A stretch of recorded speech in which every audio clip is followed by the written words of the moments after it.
I'm going to put you in the front office with the Cleveland Browns. What are you doing with your quarterback? You mean like, what am I doing if I didn't have to answer to the owner? Put, Sure. yeah, I'm putting him on the bench because I'm sure the coach is probably in my office going, when can I put him on the bench because he doesn't give us the best chance to win? When can I make a change here because he's not giving us the best chance to win? When can I make a change here because I can't run the offense I want to run because he's not the guy to run the offense I want to run? So I'm sure I would be having that conversation going, okay, look, we understand, we understand what you're saying. Um, and if I had the autonomy to make that decision, I would understand and I would support the coach. But they are in a situation where this is, Dan, this is the single, like, and this isn't hyperbole either. This is the single worst contract and situation. Maybe I mean, I'd have to really sit here and think about it, a little bit more, but I can't think of a single worse contract situation in the history of sports. Think about that.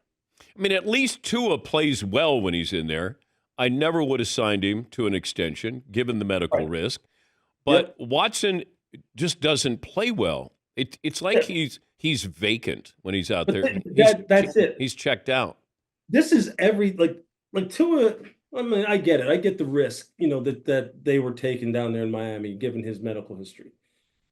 But it's everything that came with Deshaun that they knew of before they even signed him. And now on top of it, like the crap play that he's putting out there right now is just like the icing on the whole crap cake. It's just awful. The whole thing is awful. And I'm telling you, like it's one of those situations where you sit and I feel so bad for Cleveland because honestly, in my career, I mean, that's the place I identify with the most because it's where I was the longest and where really I learned football. Like I believe I know it right now. And to see them now, they're a very talented football team that now is becoming again one of those, one of those franchises where you just sitting there going, yeah, that's the Browns. But are they going to be sellers? Like I don't know what can you do? Myles Garrett, would you You mean sellers as far as like selling off some of the pieces pieces? they Yeah. have? Yeah, I mean nobody's going to take Deshaun. Right. I don't think so. I don't think that's what you would want to do. I really do think you could probably like you saw what Joe Flacco did with this football team a year ago. You literally right now, I believe, to give themselves a chance to pull out of this downward spiral that they're in, need to replace one guy. You probably need to sit one guy Yeah, down. but they chose not to bring Joe back because they didn't want a quarterback controversy. And Exactly. and they bring in Jameis for the same amount of money that Joe is making in Indianapolis. That See to me is embarrassing. that you're right. It is. What I'm saying is you don't need to be sellers. All you need to do is really move one guy out of the way.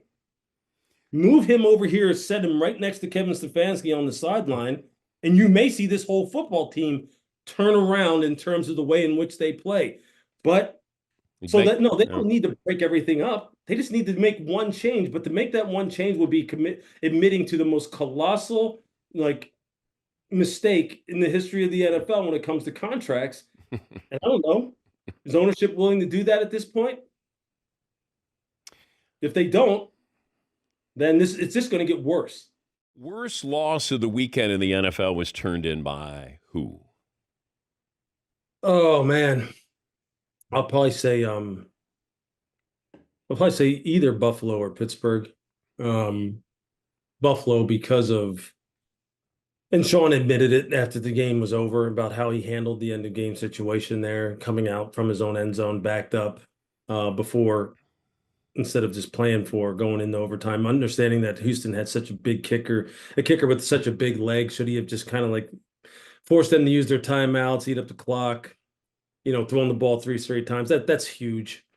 That's huge for them. For Pittsburgh, I mean, it's tough having them in a situation where you come that close down there on the goal line to knocking the ball out and Landon Roberts making one of the coolest plays you'll see, and then them not able to recover the football. Then Jalen Tolbert coming back from getting hit in the Mm-hmm. area that no one wants to get hit and then make one of the greatest, one of a big time catch. Let's just put it that way. A big, big, big time catch. I mean, that's huge. That's just a gut punch for them. I'm hoping that the team doesn't overreact and like all of a sudden start like you can already sense that, on the broadcast that people were thinking, well, look, this is the end of the Justin Fields era. It's going to be Russell Wilson's show now. And people start kind of like focusing their attention in the wrong places because Pittsburgh needs wide receiver help. They just do.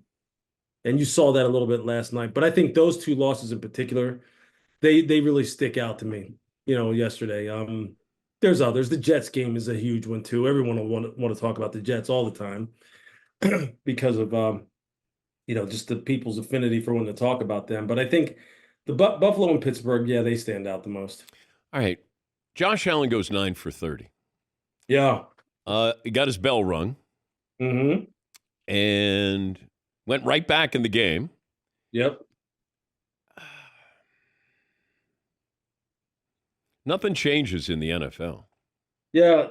That's it obviously, Dan, and I know what you're alluding to. It just makes you believe that, that sometimes, or makes you wonder if sometimes the protocol is not followed to a T uniformly, regardless of the game situation, the individual involved, all that. And you don't ever want to accuse anybody of not doing that because we understand that player health is something that has been at the forefront of our discussion for years now, especially concerning concussion health. But yeah, when you see him whack his head on the ground like that, and you're sitting there playing an amateur doctor, from your couch, and you're watching it, and you're looking at his body language, and you're sitting there going, man, he doesn't look quite right. He leaves, he goes in, he comes right back out, and he's right back on the football field in one play. He misses one play. Yeah, it makes you start going, come on now. But I mean, what else are you going to do if you don't trust the medical professionals, if you don't trust the system that's put into place to take care of the players? I mean, who else can you trust? So, yeah, where do you go from there? All right. Some other games. I'm watching the Ravens and the Bengals, and that felt like whoever had the ball last was going to win that game. Yeah, for sure. The quarterbacks, I mean, like that's about as good as Joe Burrow really can play. And I know anyone now who wants to hang the loss on around Joe Burrow's neck and say, look, he's still not playing good enough, that's what franchise quarterbacks are supposed to do. They're supposed to elevate their football. Look, Joe Burrow can't do crap about Lamar Jackson fumbling the ball, picking it up, stiff-arming Sam Hubbard, and jumping it up in the air before he goes out of bounds and throwing it across his body and throwing it to. There's nothing you can do about that. And Derrick Henry's just a freak. We knew this long before he got to Baltimore. But for him to just kind of like have the kind of runs that he has at the times that he has them, like he did yesterday. Look, Baltimore, as they're finding their way defensively with Zach Orr running the show now, offensively, they're looking like a football team that when they're locked in and they have everything dialed in, they're going to be tough to deal with, man. They really are. And for Cincy, I don't know. I mean, I just don't know how they fix the defense. I don't know what the issue is. And I love Lou Anarumo. I love him more than anybody in the NFL. I believe he's deserved to be a head coach for a while now.